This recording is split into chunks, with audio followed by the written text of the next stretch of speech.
Cheguei, eu sou o Cadu Menezes e esse é o canal Corre Cadu. Estou aqui na Praia do Forte, Cabo Frio, e a partir de agora a meia maratona daqui da cidade.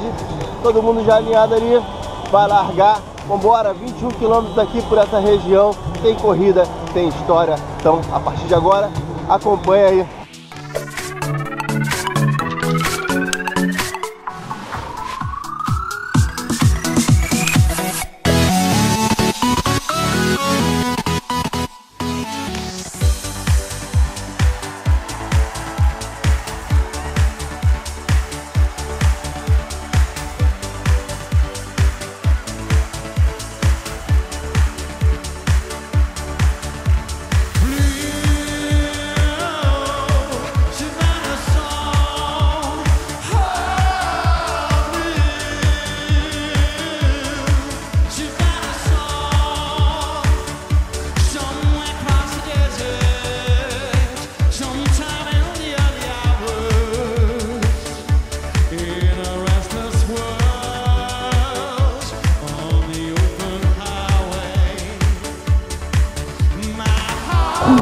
Meia maratona de Cabo Frio vai começar.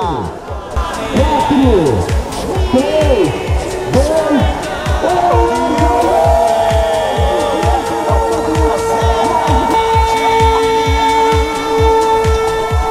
Tá valendo, galera! Agora 21 quilômetros pela cidade de Cabo Frio. Vamos rodar, vamos conhecer, vamos passar por alguns lugares que eu não conheço aqui da cidade. Não? Vamos lá!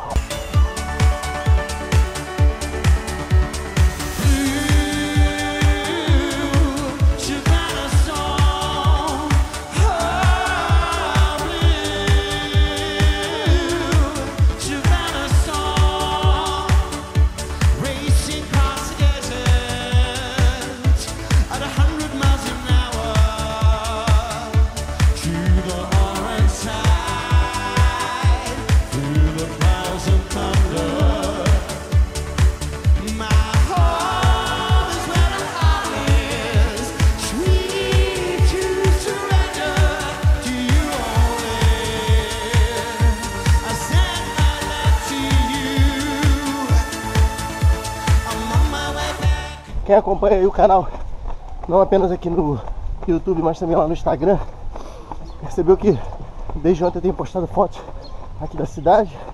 Cara, cheguei aqui com muita chuva durante o dia. O tempo foi começando a melhorar, a chuva parou, mas eu nunca imaginei que hoje eu ia acordar e o sol ia estar assim. E aí, vamos começar a contar a história? Hoje tem história pra caramba pra contar, porque estamos aqui em Cabo Frio, né? Posso perder a oportunidade de contar um pouquinho da história dessa cidade, como ela se formou e a importância dela no estado do Rio de Janeiro. Bom, a gente está falando de terras que foram avistadas pela primeira vez em 1503 por Américo Vespúcio. O grupo de caravelas que saiu de Portugal em direção ao Brasil sofreu um acidente próximo à ilha de Fernando de Noronha. Uma das embarcações afundou e as outras se dispersaram. Então o Américo Vespúcio veio parar aqui nessa região, avistou a cidade de Cabo Frio. Aqui então ele atracou e começou a perceber que aqui também existia muito pau-brasil. Afinal de contas, todo esse litoral pertencia aí à Mata Atlântica. Aqui então eram dominados por índios tamoios e ele começou aí a implantar uma exploração do pau-brasil, que era o principal atrativo econômico aí do Brasil na época para Portugal. Sendo que de 1500 a 1530 os portugueses efetivamente não colocaram gente para viver aqui no Brasil. Eles simplesmente vinham, retiravam o que eles queriam e voltavam para Portugal. Então a partir daí, o que acontece? Franceses começaram a circular essas águas, né? E começaram também a explorar o pau-brasil aqui dessa região. Bom, como as águas do Nordeste elas eram mais vigiadas, já que o Nordeste era o ponto mais próximo, né, da Europa, e aí consequentemente os portugueses primeiro iniciaram a colonização por ali, os franceses começaram a navegar por essas águas. E aí então fizeram parceria com os índios tamoios e começaram a explorar o pau-brasil aqui nessa região. Construíram uma feitoria e aí dominaram toda essa região aqui de Cabo Frio. O domínio francês, ele não aconteceu apenas aqui na cidade de Cabo Frio. Eu vou falar muito do vídeo lá da Fun and Run lá de Niterói, circuito Araribóia. Prova que também é organizada pela Speed. Desde já, meu agradecimento aí à Speed pelo convite. Sempre um prazer estar aqui nas provas dessa organização. A gente viu lá naquele episódio que em 1565 os portugueses expulsaram os franceses do Rio de Janeiro. Só que eles continuaram aqui nessa região. E Araribóia foi fundamental para essa conquista. Bom, mas em 1575 ocorreu aqui a chamada Guerra de Cabo Frio, onde o governador Antônio Salema, falei dele lá naquele vídeo, ele reuniu tropas aí compostas por portugueses e indígenas, vieram aqui para essa região para expulsar os franceses. Foi literalmente um massacre. Eles massacraram franceses e também os índios dessa região. Toda essa região aqui que eu estou chamando de Cabo Frio, entenda aí como maior parte daqui da região dos lagos. Estou falando também de Arraial, Búzios, Araruama, São Pedro, Rio das Ostras. Então tudo isso compunha aqui a região que passou a ser chamada de Cabo Frio. Reza a lenda que após a Guerra de Cabo Frio, toda essa região aqui se tornou quase que uma região deserta de pessoas. Eles invadiram aldeias, mataram os índios e aí então sobrou pouca gente habitando aqui por essa região. Mas como na primeira vez lá de Américo Vespúcio, o que aconteceu? O Salema, ele venceu, acabou com tudo por aqui e foi embora. E aí anos depois deu brecha para a entrada de novos invasores, agora os holandeses. Então, os holandeses começaram a circular por aqui e aí então se fixaram nessa região.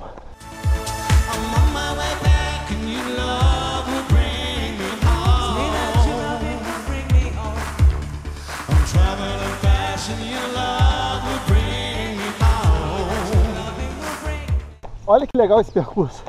A gente saiu lá da Praia do Forte, aí encostamos no canal, viemos beirando o canal que passa ali por trás do Forte São Mateus.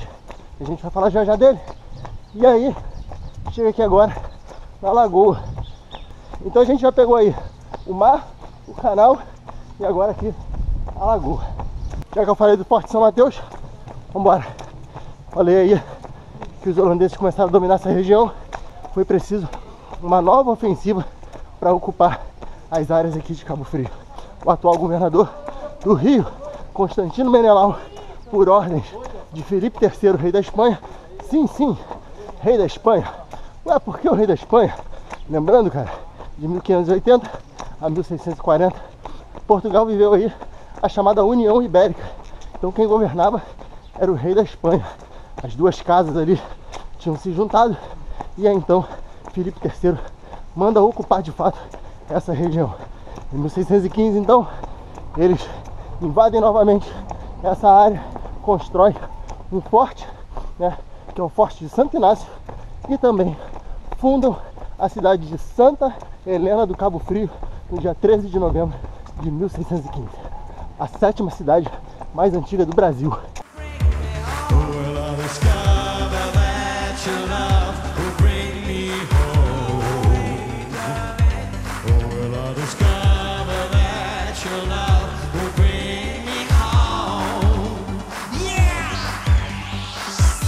Logo após então a fundação de Santa Helena do Cabo Frio, o governador instituiu aqui como capitão-mor Estevão Gomes, e ele então começou a reconstruir a fortaleza de Santo Inácio, e no lugar dela ele construiu a famosa fortaleza de São Mateus, que fica ali muito próximo à linha de largada, que é a fortaleza que deu origem à Praia do Forte, que está lá até hoje, né?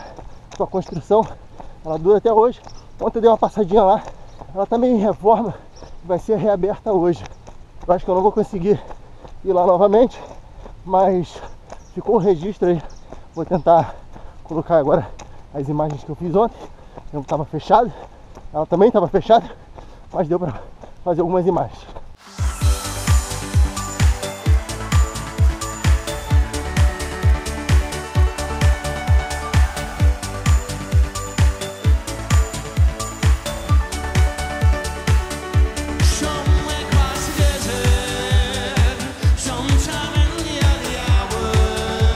Acabamos de bater aí o quilômetro 9. Até agora, certinho, cara. De 3 km. Hidratação. Gatorade, água! Aqui tem Gatorade, tem água. E babei tudo. Não pode dar mole. Tem que hidratar. Porque, cara, o Bola de Fogo tá ali, ó. Tá ali mostrando pra que veio. Então, cara, beber água, fundamental.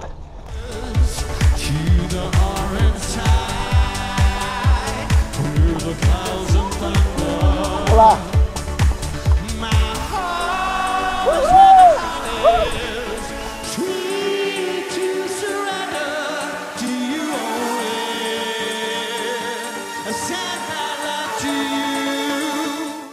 É legal quando a coisa acontece dentro do planejado. Já falei aí da formação da cidade de Cabo Frio. E agora a gente vai começar a falar de algumas atividades que foram importantes nessa região. E a partir de 1660 a gente tem uma valorização muito grande dessa área por conta disso aqui que a gente está passando agora, que é a região das salinas. Nesse período então ocorreu um grande desabastecimento de sal na Europa, em Portugal especificamente, e Portugal entrou numa profunda crise tão grande que Portugal ficou impedido aí de mandar recursos para o Brasil. Opa, tudo bem? E consequentemente então o Brasil deixou de ter investimento português. Quando nos descobriram que essa região era uma região extremamente propícia à extração aí do sal, ela ganhou uma importância muito grande. Foram feitas então diversas melhorias aqui na região para poder extrair esse minério tão importante. E aqui, cara, olha tudo isso.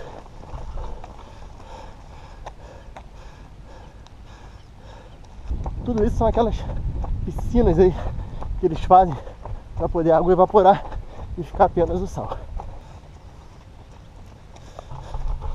Aquele montinho ali, que é sal.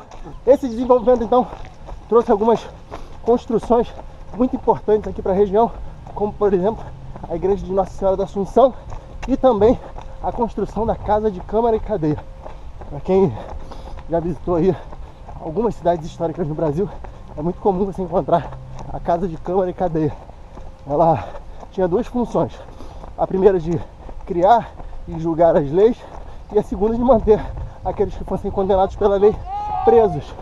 Bem, o piso de cima então ficava os legisladores e no piso de baixo os presos. Contato de presos com políticos não podia ter dado boa coisa, né? De vez em quando alguém do andar de cima ia parar lá no andar de baixo. Político preso no Brasil, isso é novidade, né? Acho que a gente nunca ouviu falar nisso. Qualquer semelhança aí com a realidade é pura coincidência. Além do sal, nós tínhamos aí a plantação de cana-de-açúcar e também a pecuária como atividades econômicas importantes nessa região. Para poder ocupar aqui essas áreas e aí evitar novas invasões, como a gente falou lá no início, o que aconteceu? O governador geral, ele começa a ceder terras, principalmente para os jesuítas e os beneditinos. Eles constroem igrejas aqui, recebem grandes sesmarias e passam aí a desenvolver a pecuária aqui nessa região. Uma outra coisa muito comum aqui em Cabo Frio era a presença de escravos nessas fazendas aí, tanto de cana-de-açúcar como também na pecuária. Então, a região era repleta por escravos. Passei até ontem também ali numa pracinha, onde era o local onde os escravos se reuniam para jogar capoeira, dançar o jongo. Então tem uma cultura afro muito forte aqui nessa região.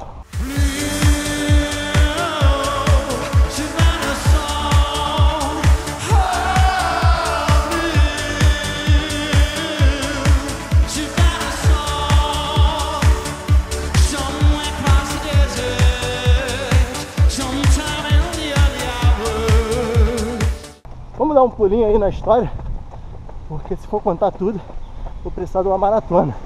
Do século então 17 até o início do século 19, a realidade aqui foi aquela que a gente já mostrou: pecuária, extração de sal, cana-de-açúcar. Já em 1822, os proprietários de terra da região que eram favoráveis aí a Dom Pedro I, apoiaram então a independência do Brasil. Essa região passou a ser uma região muito bem quista aí pelo imperador, mas ele nunca chegou a vir aqui. Quem veio aqui foi o seu filho, Dom Pedro II, em 1847. Em visita aí à cidade, Dom Pedro II deixou uma quantidade de dinheiro considerável aí para algumas benfeitorias, obras na região. Foi construída aí uma enfermaria, novos órgãos públicos, e aí a cidade cada vez estava se consolidando mais dentro de um cenário mais urbano, vamos dizer assim. Ainda não era muito urbano, mas já tínhamos aqui uma aglomeração de pessoas muito intensa. E tem um outro episódio interessante que aconteceu aqui nessa região, que é legal a gente destacar, e ele aconteceu ainda no período da regência de Dom Pedro II. Certamente você já ouviu a expressão para inglês ver, né? Já falei dessa expressão aqui no canal, na corrida lá, deixa eu lembrar, corrida lá na Quinta da Boa Vista, onde eu falei sobre a Princesa Isabel. Essa expressão, quando a gente usa ela, significa que é uma coisa que existe, mas que ninguém cumpre. Agora, por que essa expressão existe? Desde a chegada da família real em 1808 aqui no Brasil, os ingleses passaram a exercer uma influência muito grande sobre o nosso território. Começaram a pressionar o Brasil a abolir a escravatura. Então diversas leis foram criadas até chegarmos a 1888, onde de fato ela foi abolida no Brasil. Nós tivemos aí a lei do ventre livre, sexagenário, Eusébio de Queiroz, diversas leis. E uma dessas leis, ela proibia o tráfico de escravos no Brasil. Ou seja, não podiam mais chegar navios negreiros aqui no país. Quem era escravo continuava, mas não podia vir novos escravos. Essa lei foi imposta aí pelos ingleses. Só que você acha que alguém obedeceu? Ninguém obedeceu a lei. No Porto do Rio de Janeiro, onde existia uma fiscalização muito grande, não se chegavam mais navios negreiros. Mas aqui, em Cabo Frio, na Praia do Peró, virou a região de desembarque desses navios. Navios lotados de escravos eram trazidos para cá. E aqui, então, eles vendiam esses escravos no mercado negro. A guarda fuzileira dos ingleses, quando descobriu essa rota clandestina, ela começou a trazer navios para cá. E ao ver o navio negreiro, elas faziam o quê? Afundavam os navios. Aí você pensa, mas Cadu, não estava cheio de escravo dentro? Tava. E aí? Morria todo mundo, cara. Ó, por isso que eu falo, é importante estar inscrito no canal, mas também é importante seguir no Instagram. Sorteios, essa prova, por exemplo, teve sorteio de inscrição e a Dani participou e ganhou e tá aqui. Muito bom, tô muito feliz em participar dessa prova pelo sorteio. O canal Corre Cadu. Correr 0800 é bom demais, né? Quilômetro 18, tive que jogar uma água aqui na cabeça, porque meu amigo, piririm, piririm, piririm, alguém ligou pra mim, irmão. O bola de fogo veio como? O calor tá de matar. Mas vamos lá. Já vejo aqui as dunas da Praia do Forte. Faltam 3 km só. Terminar aí nossa história. Já no período da nossa república, Cabo Frio continua aí com o seu crescimento e a sua expansão. E o que vai começar a acontecer? Grandes fazendas que existiam nessa região começam a ser loteadas e vendidas, né? Muitas pessoas começam a comprar esses terrenos aqui, que na época eram bem baratos, para fazer construção de casas, principalmente casas de veraneio. E, consequentemente, meio aí do século XX já, e após 1973, com a construção da Ponte Rio-Niterói, que facilitou muito a vinda para essa região, isso aqui começou a se tornar a região de segunda residência. Esse calor aí que você tá vendo, mas belas paisagens, praias e muita história para contar. O que aconteceu com Cabo Frio? Se tornou um grande polo de turismo, tanto para cariocas como também para mineiros, cara. Muita gente lá de Minas Gerais tem casa aqui em Cabo Frio e vem para essa região na época do verão para poder desfrutar desse calorzão aí que tá fazendo. Então, chega essa época do ano, dezembro, férias de janeiro, carnaval, réveillon, a cidade ela chega a crescer 10 vezes o número normal de habitantes daqui da região. Ao longo do século XX, Cabo Frio ela foi perdendo território aí, várias outras cidades foram se emancipando, dando origem a essas diversas cidades que tem aqui na chamada região dos lagos.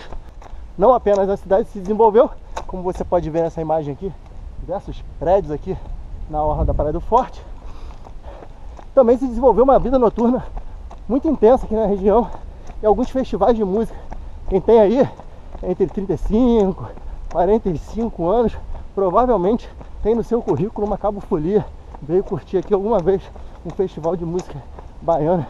Eu mesmo que não sou muito fã de música baiana, já vi uma cabofolia, cara. Isso aqui ficava o ferro. Tá aí uma informação que eu não tenho. Cabofolia ainda existe? Acho que sim, né? Deixa aí nos comentários se você sabe se existe ou não. Vou procurar saber. 20.800, faltam 300 metros para acabar a prova. Aí você me pergunta assim: Cadu, valeu a pena? 9 de dezembro, verão já batendo aí na porta, vim para Cabo Frio fazer uma meia maratona. Cara, é lógico que valeu a pena. Minha 42ª prova do ano, falta só uma, Subida do Cristo. O ano está encerrando e vai deixar muita saudade, cara. Esse ano foi realmente muito especial, mas não vou falar disso agora não. Deixa mais pra frente pra eu falar aí do ano de 2018. Agora é hora de acabar com a prova. Aí, né? E aí, como é que tá? Beleza? Valeu. Pode ser 5, pode ser 10, pode ser 21, 42. A satisfação de cruzar uma linha, tá ligado? Bacana, esforço de vocês. Toma área. Última meia maratona do ano. Mais uma pra conta. Chegou.